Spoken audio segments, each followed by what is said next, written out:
And we tell the story in 1865, at the end of the Civil War, when the South had surrendered and the slaves were free to leave the plantation.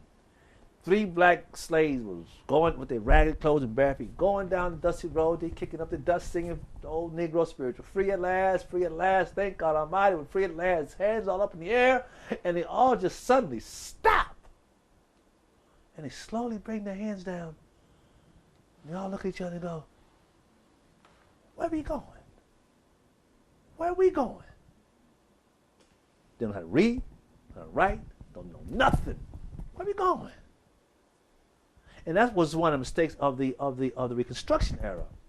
When some of the radical Republicans was sending people down south, when you know about the carpetbaggers. Some of that was true, some of it was mythological, but there was a lot of garbage going on in the plundering and the raping of white people in the South, poor white people in the South. And if you remember, the poor white people, you don't hear much talk about this.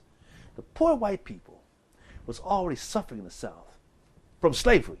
Not that they were enslaved, but slavery caused them to suffer. Here's a young white guy walking down the road, hungry, got a wife back there in the shack, a couple babies, broke, looks out in the field, and there are people out there doing the work he should be doing.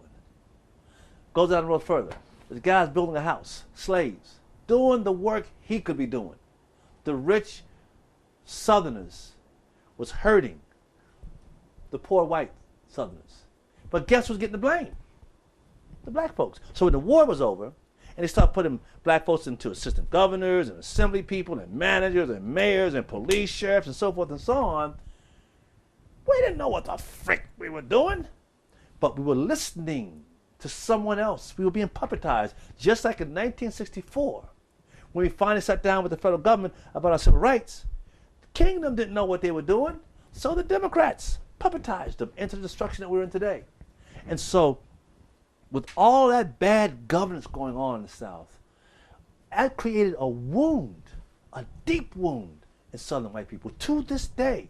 And one of my dreams that I want to do one day is I want to go to the people of the South, the white Southerners, and I want to extend the brotherhood to them as well. And I want to say what I just said here to them, that they've never had an advocate.